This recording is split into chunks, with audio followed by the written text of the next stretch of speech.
Sir ఆ, చరిత్రను మర్చిపోయినోడు ఎప్పుడూ కూడా రాణించలేడు. రాణించలేడు. సమాచారం కోల్పోయినట్టే, సమాచారం కాదు, ఉనికి. మనల్ని మనం కోల్పోయినట్టు, ఉనికి కోల్పోతాం. ఉనికి కోల్పోయినట్టే. ఎందుకంటే మన పశువులు ఎలా వచ్చినాయో మనకు తెలీదు. మనం పశువు ఇలాగ ఉండాలి అని ఎలా చెప్తాం సార్? ఆ, ఇప్పుడు మీరు మంచి బ్రీడింగ్ చేస్తున్నారు, మంచి బ్రీడింగ్ చేసేటప్పుడు మంచి తోళ్ళు వస్తాయి. అందుకని నేను ఇది చెప్పడం జరుగుతుందని. అంటే ఎందుకు బ్రీడ్ గురించి ఎందుకు చెప్పాల్సి వస్తుందంటే అండి, ఆ, బ్రీడ్ పేరు చెప్పి ఆ, చాలామంది డబ్బులు పోగొట్టుకుంటున్నారు. ఫస్ట్ థింగ్, రైతులు ఇది నెంబర్ 1 టాప్ బ్రీడర్. ఇప్పుడు నేను ఒక చిన్న మాట చెప్తాను సార్. ఆ. ఒక బాగా పెద్ద ఆయన ఒక పైల్వాన్ కొడుకు పైల్వాన్ అవుతాడు. ఆయన పైల్వాన్ కదండి, ఆయన జెనెటిక్స్ ఏంటి, ఆయన కొడుకుని నేను తీసుకొచ్చి దత్తత చేసుకున్నాను అనుకోండి, నా కొడుకు అవ్వడు కదా. అవును, టెక్నికల్గా నావోడు అవుతాడు కానీ అవును, జెనెటికల్గా నావోడు కాదు. కాలేదు. ఇక్కడ టెక్నికాలిటీకి జెనెటిక్స్కి ఉన్న డిఫరెన్స్. ఓకే, అంటే ఇప్పుడు పైల్వాన్ కొడుకు దత్తత తీసుకుంటే లా ప్రకారంగా నా అవుతాడు, కానీ as per the rule, as per genetics is not. Okay. ఇప్పుడు ఇందాక అన్నాను కదా సార్, రైతులు బ్రీడ్ పేరు చెప్పి నష్టపోతున్నారు, చాలా నష్టపోతున్నారు. యాక్చువల్గా బ్రీడ్ గురించి మాట్లాడే ముందు నేను ఒక చిన్న ఎగ్జాంపుల్ చెప్పాలి. థార్పార్కర్ బ్రీడ్ అనేది ఏదైతే తారు ఎడారిని దాటి వచ్చిందో, అది ఏదన్నా కావచ్చు, అది కాంక్రీట్ కావచ్చు, సింధీ కావచ్చు, లేకపోతే అక్కడ ఉన్న అది రాతి కావచ్చు, డాజల్ కావచ్చు, ఏదైనా కావచ్చు, అది దాటి ఇటు వచ్చిన వెంటనే అది థార్పార్కర్ అయింది. ఓకే. థార్ ఎడారి, పార్హోనా అంటే పార్ దాటడం. థార్పార్కర్కే ఆగా. ఓకే, ఏ మజబూత్ గాయ్. ఓకే. ఎడారి ప్రాంతమే దాటి వచ్చిందంటే ఎంత స్ట్రాంగ్ అయితే. ఎడారిని దాటడం అంటే నాట్ ఎ జోక్. ఓకే. ఎందుకంటే తినడానికి తిండి ఉండదు, నీళ్ళు ఉండవు. అది దాటి వచ్చి అరావళి ఫుట్ హిల్స్ కాడకు వచ్చింది అనుకోండి, ఈ రోజున బనాస్కాంట దగ్గరికి, అది ఎంత సాలిడ్ స్ట్రాంగ్ అయితేనే వస్తుంది కదా. అలా వచ్చిన అన్నిటిని థార్పార్కర్ అనేవారు. Okay. Tharparkars perform very good. అవి థార్పార్కర్స్ ఇది కఠినమైన పరిస్థితుల్లో చాలా బాగా పర్ఫామ్ చేస్తాయండి. ఓకే. అది అనావృష్టి పరిస్థితుల్లో కరువు వచ్చినప్పుడల్లా, కరువు వచ్చినప్పుడు బ్రిటిష్ వాళ్ళు అది గుర్తించారు. అది ఓకే. రెండో ప్రపంచ యుద్ధంలో వాళ్ళు థార్పార్కర్ ఆవులను కూడా తీసుకుని వెళ్ళి అవి పెట్టుకుంటే అవి కఠినమైన పరిస్థితుల్లో పాలు ఇచ్చినాయి వాళ్ళకి, మిలిటరీకి పాలు సప్లై చేయడం కోసం. ప్రస్తుత పరిస్థితుల్లో అయితే మహబూబ్ నగర్, కర్నూలు, అనంతపురానికి థార్పార్కర్ సూటబుల్ బ్రీడ్. యాక్చువల్గా కర్ణాటకలో బళ్ళారి ఈ ఏరియా అంతా కూడా థార్పార్కర్ కానీ రాతి కానీ వెరీ సూటబుల్ అండి. ఏది కాకపోతే ఇక్కడ కూడా మనకి ఇంకప్పుడు కూడా లేవు కదా అండి, మనం వ్యవసాయం చేస్తున్నామండి, అవి బాగా సూటబుల్. అలాగే డౌన్ తమిళనాడు, మదురై ఆ ఏరియా అంతా థార్పార్కర్ చాలా సూటబుల్. 1956లోనో 57లోనో యాక్చువల్గా క్రాస్ బ్రీడింగ్ స్టార్ట్ అవ్వకముందు ఇది రెడ్ సింధీ ఆవుల్ని థార్పార్కర్ ఆవుల్ని ఇచ్చారండి. శ్రీలంక దాకా ఉన్నాయి థార్పార్కర్ ఆవులు. శ్రీలంకలో కూడా వాటిని వైట్ సింధీ అనేవారు. రాను థార్పార్కర్ను ఒక బ్రీడ్ కింద గుర్తించారు.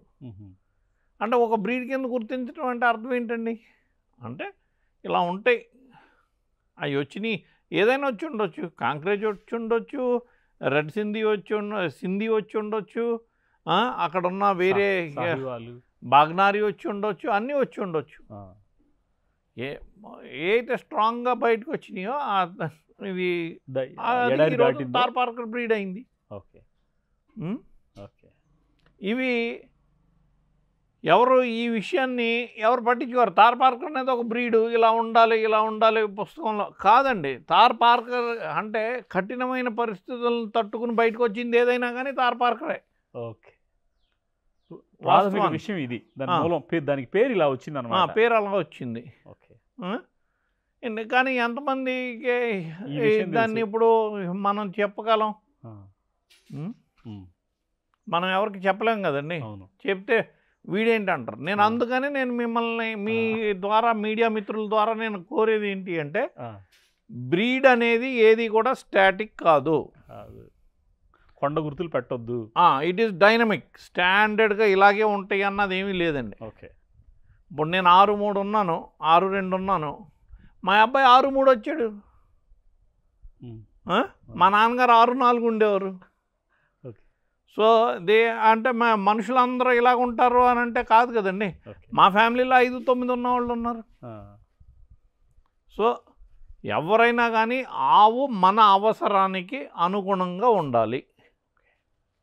That will make you the cow. Okay. అంటే మీరు చెప్పిన ప్రకారం ఇప్పుడు ప్రాంతం వాతావరణ పరిస్థితులను బట్టి అది మార్పు కూడా పరిణామం కూడా చెందొచ్చు, పరిణామం అండి. రూపాంతరం. ఇప్పుడు యాక్చువల్గా మీకు ఒక చిన్న విషయం చెప్పాలి. గిర్రావులకి కొమ్ములు ఇలా కిందకి వస్తాయి అక్కడ కొండ ప్రాంతాలు ఇక్కడ కాదండి. సింహాలు ఉండే ప్రదేశం, గిర్ర అడవుల్లో సింహాలు ఉంటాయి. ఓకే. ఆ సింహాలు మెడ మీద అటాక్ చేస్తాయి. అందుకని అవి కొమ్ములు అడ్డంకి దేవుడు వాటికి ఈ విధంగా కిందకి న్యాచురల్గా ఇవల్యూషనే అలా వచ్చింది. జీవ పరిణామ సిద్ధాంతం. జీవపరిణామ సిద్ధాంతం ఏదైనా కానీ. ఇప్పుడు మీరు జీవపరిణామ సిద్ధాంతం అన్నారు కాబట్టి ఒక మాట, జీవపరిణామ సిద్ధాంతం it is not survival of the fittest, but it is survival of the live thing which can adapt to the change. అక్కడ ఉన్న పరిస్థితులకు అనుగుణంగా ఏదైతే మార్చుకుంటుందో, తనను తాను మార్చుకుంటుందో అది మాత్రమే మనుగడ సాధిస్తుంది. ఇది జీవపరిణామ సిద్ధాంతాన్ని సర్వైవల్ ఆఫ్ ద ఫిట్టెస్ట్ కాదండి, survival of the adaptability which ఏదైతే దానికి దానిని తాను మార్చుకోగలదో అదే అడాప్టబిలిటీ. చేంజ్ ఈజ్ పర్మనెంట్, నిలబడుతుంది. ఏంటి ఇప్పుడు వేరే బ్రీడ్స్ గురించి ఒక్క నిమిషం మాట్లాడుకుందాం అండి. మొన్నటిదాకా నాన్ డిస్క్రిప్ట్ అనేవారు. అంటే నాన్ డిస్క్రిప్ట్ అంటే ఏంటి తెలుగులో కరెక్ట్గా చెప్పాలి అంటే మనం నిర్వచించబడనివి, నాన్ డిఫైన్డ్. దాన్ని నిర్వచించలేదు వీళ్ళందరూ, అవసరం లేదు. ఆ తర్వాత ఇప్పుడు గవర్నమెంట్ ఇది జీరో నాన్ డిస్క్రిప్ట్ పాలసీ వచ్చింది. దానివల్ల అన్నిటిని నిర్వచించండి అన్నారు. సో బ్రీడ్ అంటే ఏంటి, జనరల్గా అన్నీ ఒక యూనిఫామిటీ ఉన్నాయి, ఒక గ్రూప్లో హోమోజీనియస్గా ఉన్నాయి, అంటే ఒకే రకంగా ఉన్న వాటిని అన్నిటిని ఒక దగ్గర చేర్చి దానికి ఒక పేరు పెడతాం, అది బ్రీడ్. ఇప్పుడు మనుషుల్లోనేమో అందరూ సమానం, అందరూ ఒకటే, ఏమీ లేవు, ట్రైబ్స్ లేవు, ఏమీ లేవు, అందరూ ఒకటే అని అంటాం. క్యాస్ట్ లేవు, అందరూ ఒకటి అన్నది యాక్సెప్టబుల్. యానిమల్స్లో మాత్రం మీరు బ్రీడ్ వైజ్ స్టాండర్డైజ్ ఎందుకు చేస్తున్నారు? యాక్చువల్గా ఇప్పుడు బ్రీడింగ్ పాయింట్ కాడికి వస్తే దేవుని ఎప్పటి బ్రీడ్ అండి? దేవుని is a very recent breed. దేవునిని బీదర్ నవాబ్ గారు తయారు చేశారు, దియోని బ్రీడ్ అంటారు కదా దేవుని బ్రీడ్ని. కాందార్ రాజు గారు రెడ్ కాందారి తయారు చేశారు. ఏంటి ఇక్కడ ఒంగోలు న్యాచురల్గా ఇక్కడ పరిస్థితులకు అనుగుణంగా ఇక్కడ ఒంగోలుని సెలెక్ట్ చేసుకున్నారు. గుండ్లకమ్మ ప్రాంతంలో ఇక్కడ ఉన్న ఆవుల్ని ఈ విధంగా చేసుకున్నారు. ఆ తర్వాత అక్కడ గిర్ అన్నది అక్కడ వాతావరణ పరిస్థితులకు అనుగుణంగా అది, కాంక్రేజ్ అన్నది ఆ డెజర్ట్ ఏరియాకి అనుగుణంగా అది. సాహివాల్ ఆవుల్ని జంగ్లీ ఆవులు అంటారండి. ఏది మీరు సాహివాల్ అన్నది ఆ ఏరియా, కానీ అది మొత్తం ఇది అవ్వకముందు ప్యాస్టరలిస్టులు సాహివాల్స్ని జంగ్లీ ఆవులు అనేవారు. అంటే అడవుల్లో తిరుగుతాయి అన్నట్టుగా జంగ్లీస్ అంటారు. వాళ్ళు అక్కడ ట్రైబ్స్ అందరూ గుజ్జర్స్, జాట్స్ వీళ్ళందరూ వాటిని మేపేవారు. ఏంటి అక్కడ పరిస్థితులకు అనుగుణంగా, వాతావరణ పరిస్థితులకు అనుగుణంగా అవి అక్కడ ఉన్నాయి. వీటినైతే ఒకరోజు అక్కడ మేత ఉంటుంది, ఇంకో రోజు అక్కడ మేత ఉండదు. కాబట్టి ఏ పరిస్థితులకు అనుగుణంగా ఇటు వచ్చి వెనక్కి వచ్చి ముందుకు వచ్చి వెనక్కి వెళ్ళినాయి. కాబట్టి ఆ వర్తక దారులు అని అంటారు కదండి, సెంట్రల్ ఏషియన్ సిల్క్ రూట్ ఎలాగో అలాగే ఇండియన్ క్యాటిల్ రూట్ చూస్తే అక్కడ నుంచి మన నల్లమల్ల ఫారెస్ట్ దాకా ఉంది. ఆఫ్ఘనిస్తాన్ నుంచి నల్లమల్ల ఫారెస్ట్ దాకా ఉంది. అంటే Tamil Nadu eastern hills, foot hills ఇక్కడ దాకా వచ్చినాయి. వీటిని మనం ఈ రోజుని మనం ఎందుకని ఈ విధంగా చేయాలంటున్నాం అన్నది నా ప్రశ్న. మనకి కావాల్సింది మన పరిస్థితులకి తగ్గట్టుగా పాలు ఇవ్వాలి. ఈరోజు పాలు లేకపోతే పెంచలేం, లేబర్ కాస్టులు పెరిగిపోయినాయి. ఇవన్నీ మంచి క్వాలిటీ ప్యాడ్ వేయాలి. మన దగ్గర ఉన్న లోకల్ రిసోర్సెస్ అన్నిటిని అది ఉపయోగించుకోగలగాలి. ఈ 3 లక్షణాలు ఉన్నదాన్ని మనం మేపుకోవాలి. ఓకే, దానికి ఏం కావాలి అన్నది మనం చూసుకోవాలి. ఓకే.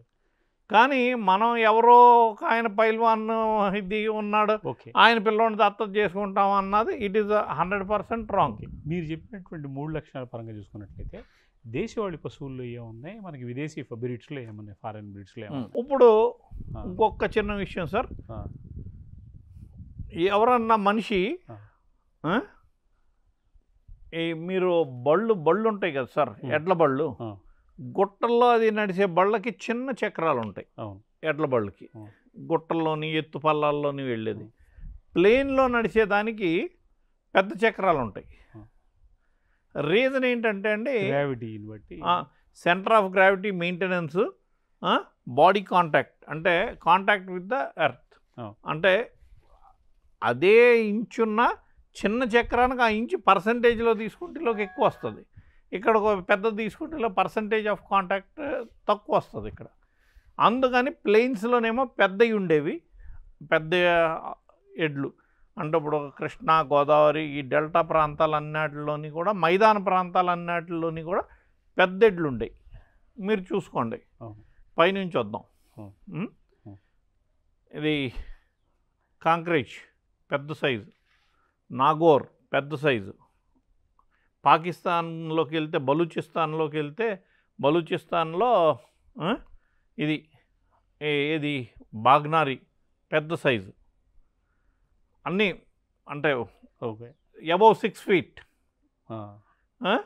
నేను చెప్పినవి అన్నీ. ఇటు వచ్చేపాటికి Haryana slim and trim, Haryana beauty అన్నమాట. హర్యానా బాగుంటుంది ఏంటి. అలా కిందకు వస్తే మనకి ఇక్కడికి వచ్చేపాటికి నిమారి. నిమారి ఎక్కడండి? నిమారి మధ్యప్రదేశ్. మధ్యప్రదేశ్. ఇక్కడికి వచ్చేపాటికి మహారాష్ట్ర వచ్చేపాటికి గౌరాణి అని కూడా అంటారండి. ఇంకా కొద్దిగా కిందకి వెళ్ళేపాటికి ఇది మన ఒంగోలు. ఇప్పుడు యూపీ పరంగా ఏం లేవండి? యూపీ పరంగా ఉన్నట్టు గంగాతిరి, హర్యానా నుంచి అటు వెళ్తే గంగాతిరి ఇవన్నీ ఉన్నాయి సార్. అంటే ఇక్కడ మనం ఒక ప్రదేశానికో ఒక దానికో మనం ఇదవ్వద్దు. అంటే అక్కడ ఒక యమున తీరం కూడా అక్కడ ఉంది, చాలా పెద్ద కోస్టల్. గంగాతిరి అన్నది బ్రీడ్ సార్, నెంబర్ 1 బ్రీడ్ అండి అది. మైదాన ప్రాంతంలో అక్కడ బ్రీడ్స్ ఉన్నాయండి. అంటే బ్రీడ్స్ అని కాదు, ఇవన్నీ కూడా మీరు చూస్తే ఆ ఏరియా పేరుని బట్టి, ఆయా ప్రాంతాన్ని బట్టి అక్కడ ఎదిగినటువంటి గిర్ర అడవి ప్రాంతంలో ఉన్నాయి గిర్రావులు. అది కతియావాడలో ఉంది కాబట్టి కతియావాడ నుంచి నాగ్పూర్ వచ్చినాయి అనుకోండి, వాటిని కతియావాడి అంటారు. ఇప్పుడు ఇది ఇక్కడ ఏది మన కాంక్రేజ్ ఉంది, కాంక్రేజ్కి వేరియస్ పేర్లు ఉన్నాయి, వాగడ్ అని వేరే అన్ని, అవన్నీ కూడా ఏరియా పేర్లండి. తారాద్రి అని అంటే వాటిలో సబ్ క్లాసిఫికేషన్స్లో వాగడ్ అంటారు, చారోడి అంటారు, ఇది తారాద్రి అంటారు, సవైచాల్ అంటారు, రకరకాల పేర్లు ఉన్నాయి. సో ఇట్ ఆల్ బాయిల్ ప్రాంతానికి ఉన్నటువంటి పేర్లు తప్ప ఆవుల పేర్లు కాదు. ప్రాంతంలో ఉండే ఆవులను ఆ ప్రాంతం పేరుతో పిలుస్తాం అంతే.